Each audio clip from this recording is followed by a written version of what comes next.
Buen día, señor David Midazo, ¿cómo le va? Muy buenos días, un gusto estar acá con ustedes. Bienvenido. Muchas gracias, muchas gracias. Tíreme un tema de los cuales vamos a charlar hoy. Una pregunta, Sí. que no sé si vamos a resolver. A ver. ¿Estamos en un buen momento para la ganadería?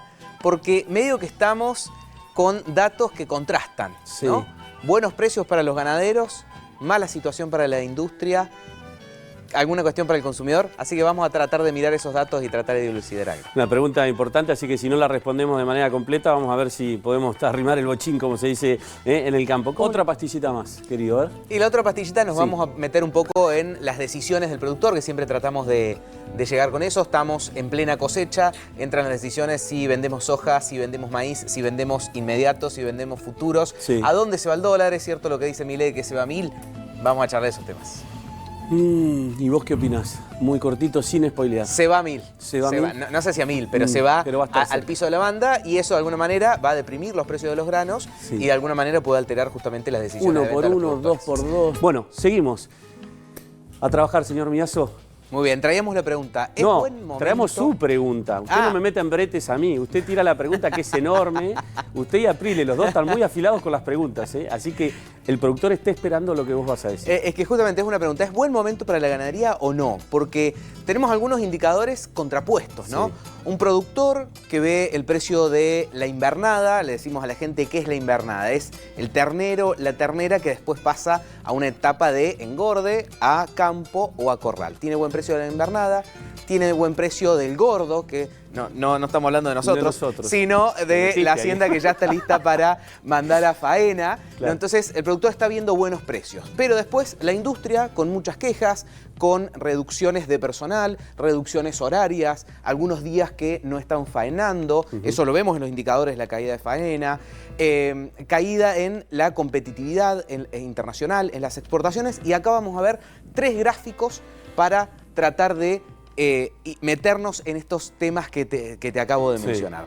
El primer gráfico tiene que ver con el stock bovino. Se conoció hace muy poquito, la Secretaría de Agricultura dio a conocer cuál fue el stock con el que cerró 2024. Pero disculpame, David, pero estamos más abajo que hace 10 años. Que 12 hace, años. sí, exactamente. En un país netamente con una historia ganadera como pocas. Bueno, recién lo decía, Otra década perdida para la otra- ganadería, sí, podríamos sin decir. lugar a dudas. Con 51,6 millones de cabezas, cayó 5% en 2 años, que es esa caída final que vemos allá, consecuencia principalmente de la sequía, además de la ausencia de políticas de Estado durante gran parte de todo este periodo en torno a la ganadería. Recordemos cierre de exportaciones, prohibiciones de exportaciones, además de retenciones que claramente no generan incentivos a invertir, sobre todo en la ganadería, que es un proceso largo. Son 3 años desde que se insemina una vaca hasta que el novillo está listo para Cuando ser la faenado. producción es perfecta, cuando la inversión en el campo y la tecnología es la adecuada muchas veces, y tenemos muchos productores pecuarios en Argentina donde el ciclo se hace más largo, más artesanal, y esos 3 años se transforman en 4, ¿no? Sí, Esto es- exactamente. esto es sí, perfecto. sí. Exactamente. Sí, Así sí. que bueno, primer dato, una caída muy significativa del stock. ¿Esto qué significa?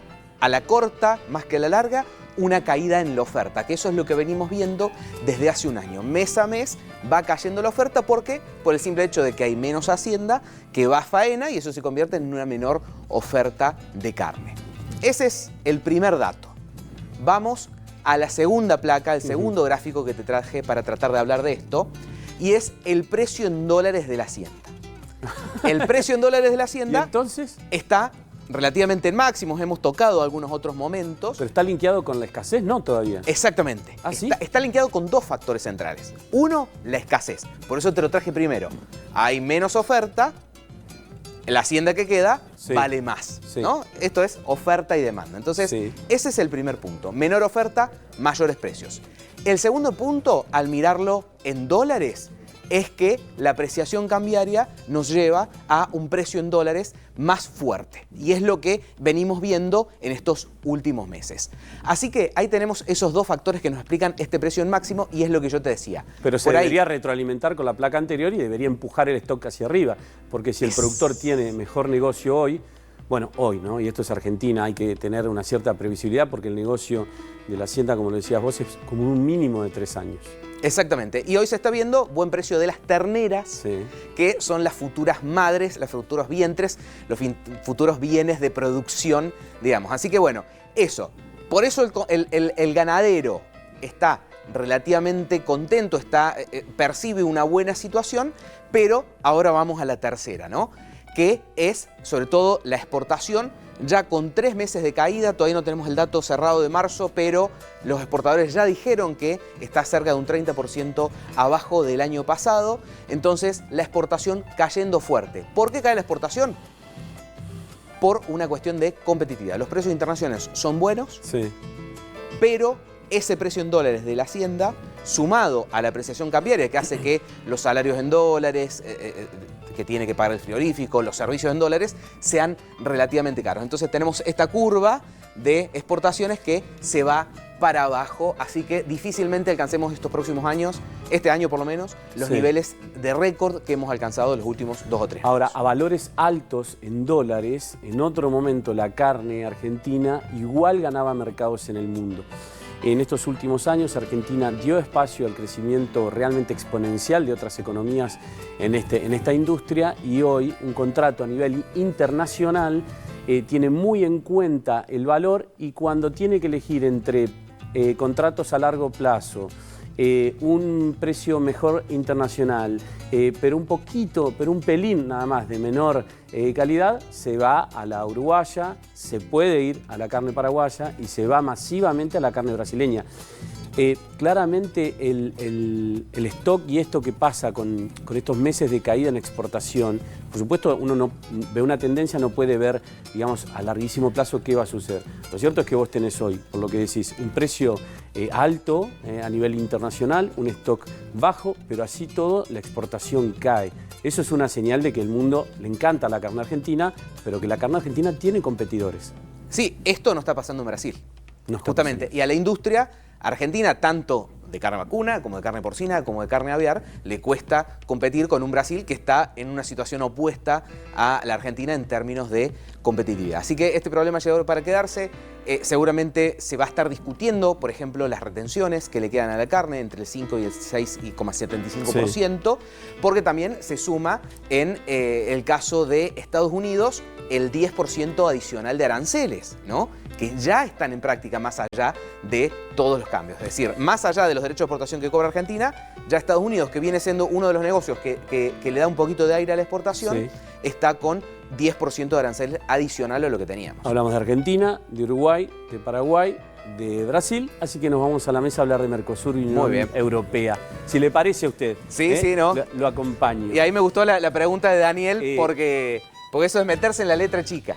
Hablar un poquito de las decisiones del productor, Sí. para tratar de agregarle un poquito de información o alguna visión, si es el caso. Estábamos hablando recién de hacer los números y de estar viendo qué decisiones tomar.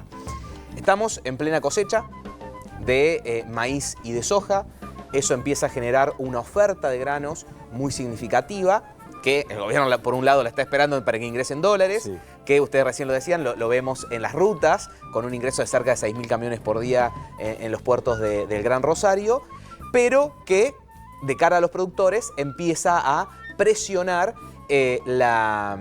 con oferta los precios. ¿Por qué? Porque empieza la avalancha de producto y eso hace bajar los precios. Es decir que de cara a los productores se está empezando a cerrar una ventana para vender. ¿Por qué? Porque de acá en adelante los precios medidos en dólares ya empezaron a caer y muy probablemente van a seguir cayendo.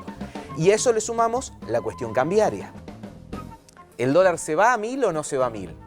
No sé si va a llegar a 1.000, pero claramente gran parte de esta oferta de dólares va a presionar el mercado de cambios con mayor oferta de dólares. Lo mismo que va a pasar en el mercado que estamos diciendo que pasa en el mercado de granos, muy probablemente pase en el mercado de cambios. Y eso haga que durante estos próximos 2 meses tengamos el tipo de cambio más cerca del piso que de la mitad de la banda, ¿no? Porque hoy está cerca de los 1.200, 1.170, 1.180 todos estos días, que se vaya un poquito más cerca de 1.000. Entonces, eso le puede pegar a los precios de los productores por 2 lados. El precio en dólares más el tipo de cambio, ¿no? Entonces, ahí yo lo que digo, se está cerrando la ventana de venta, que después me parece que recién los productores van a tener que esperar a septiembre, octubre para poder ver buenos precios que los incentiven a vender, o una buena opción por ahora, que también se está empezando a desinflar, Sí. trabajar con futuros que nos permiten asegurar precios de la soja de 380, 390 mil pesos hacia noviembre. El último programa lo hablamos, eran 404 mil pesos ese día que lo dije. Hoy ya estamos 16 mil pesos abajo para la misma fecha, para el mismo producto. Entonces, eso es la cuestión de aprovechar las oportunidades. ¿Qué pasa cuando el dólar se acerca a 1.000 pesos?